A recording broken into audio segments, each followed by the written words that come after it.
السلام عليكم. بنكمل مع بعض الحلويات اللي بنعملها في الشهر الفضيل، وإن شاء الله في الفيديو بتاع النهاردة هنعمل جلاش بطعم البقلاوة.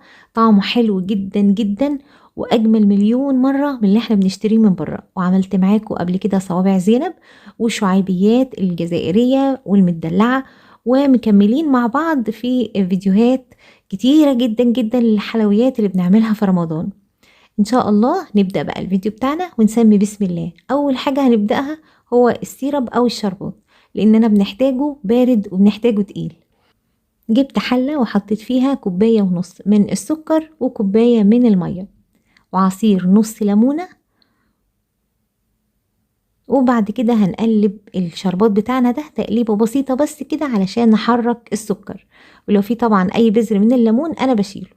حركت كده السكر من مكانه، وبعد كده هرفعه على النار وهحركه تحريكة بسيطة جدا، وهسيبه بقى لحد 8 دقايق لحد ما يبقى بالقوام ده. اول ما ارفعه من على النار انا بديله نقطتين كده بس من الفانيليا علشان بتدي طعم حلو جدا.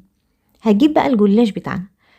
وزن الجلاش بتاعي 350 جرام، يعني اقل من النص كيلو، وما شاء الله هيطلع عندنا كمية حلوة جدا.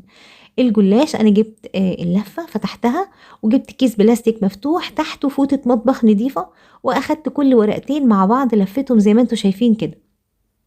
فردت اللفة كلها واخدت كل ورقتين لفتهم جوه الكيس اللي على الفوطة، علشان في الاخر هلف كل الجلاش ده بالكيس البلاستيك وبعد كده بالفوطة المطبخ النضيفة دي، وهركنه على جنب علشان نكمل بقى بقية خطواتنا.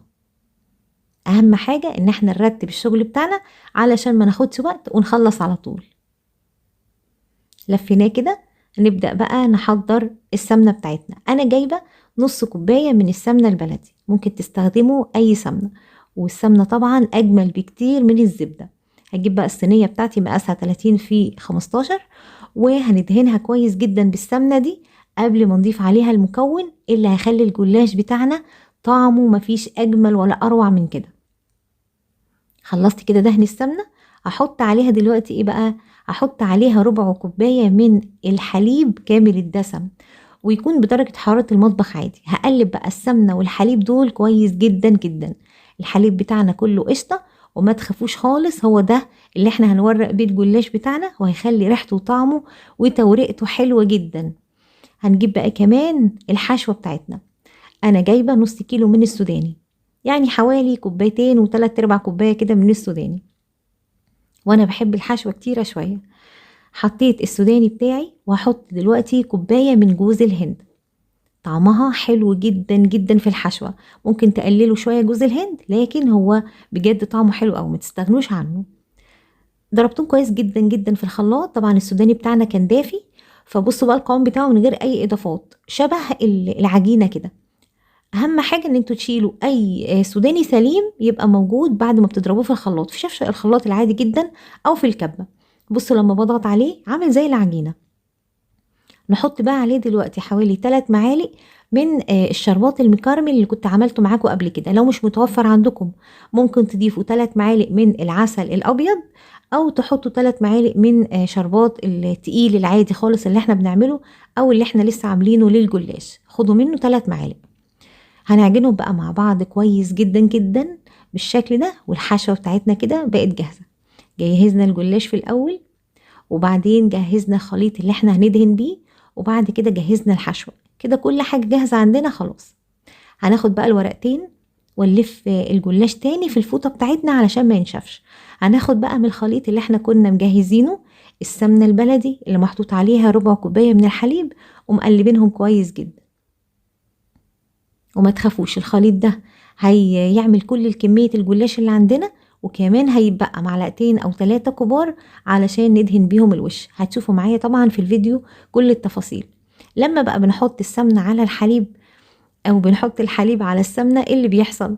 بيخلي الجلاش بتاعنا مورق وطري، وفي نفس الوقت قرمشته جميلة جدا، وما يبقاش ناشف زيادة عن اللزوم لو زاد شوية تسويته في الفرن. حطيت الحشوة جوه الجلاش بعد ما دهنته كويس. اهم حاجة ما تسيبوش ولا اي جزء في الجلاش مش مدهون. وبعد كده انا كشكشته شوية. ليه؟ لان الصينية بتاعتي عندها كيرف كده من الجوانب، ليها جوانب كده. علشان كده انا هعمل اللي هم جنب الجوانب الصينيه بتاعتي هكشكشهم، اما الباقي هحطهم مفرودين عادي جدا. تقدروا تكشكشوا كل الرولات اللي احنا بنعملها دي، مفيش اي مشكله. عملت كده التانية وبعمل لكم كمان تالت واحدة علشان تشوفوا كل اتنين مع بعض نفردهم كده. ولو الجلاش فيه قطعة من ناحية وناحية لا، خلوا القطعة لجوه. ودهنتها كويس جدا، ما سبتش اي حاجة ولفتها كده، ما تضغطوش قوي. بصوا الحشوة طالعة لحد فين، اهم حاجة ما تخرجش منه، لكن تحشوها لحد الطرف، لان طبعا الاطراف دي ممكن تتحرق كده في الفرن لو ما هي ما فيهاش حشوة.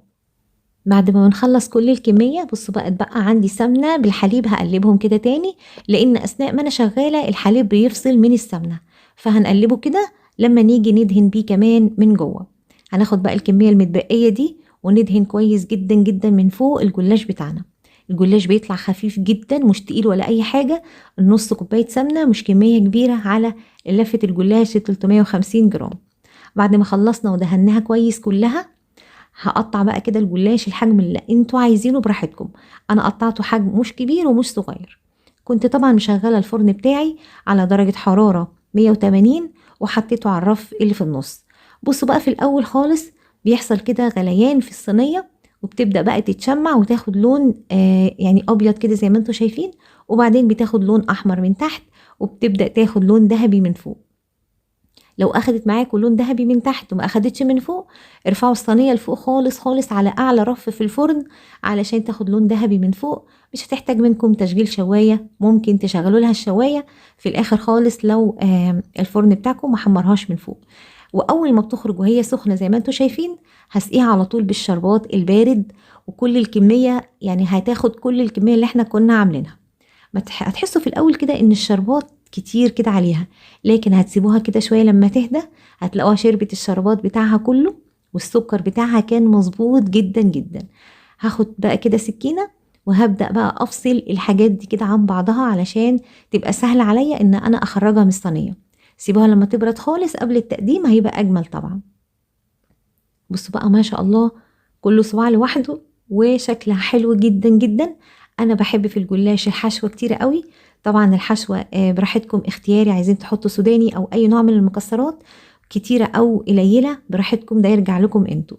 ادوها كده تحميره في الفرن كويسه، يعني اكتر من تحميره، يعني اكتر درجتين، علشان لما بتقعد شويه بتفتح.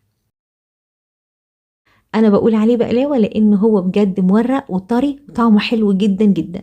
اضافه الحليب للسمنه وقلبتهم مع بعض كانت بتضيفها امي دايما للجلاش وللرقاق اللي بتعمله دايما. التسويه في الفرن هتبقى على درجه حراره متوسطه، وهياخد مننا حوالي 30 ل 35 دقيقه. اهم حاجه تخلوا بالكم ان هو ما ياخدش لون جامد من تحت، ومن فوق يبقى ابيض، يعني ممكن ترفعوه او تشغلوا الشوايه في الاخر. بصوا بقى الحشوه جميله جدا وطعمها مميز. ان شاء الله باذن الله يكون الفيديو عجبكم. ما تنسوش تكتبوا لي في التعليقات وتبعتوا لي تطبيقاتكم على الانستجرام، وانتظروني بقى الفيديو الجاي، هنعمل حاجه مميزه جدا. السلام عليكم.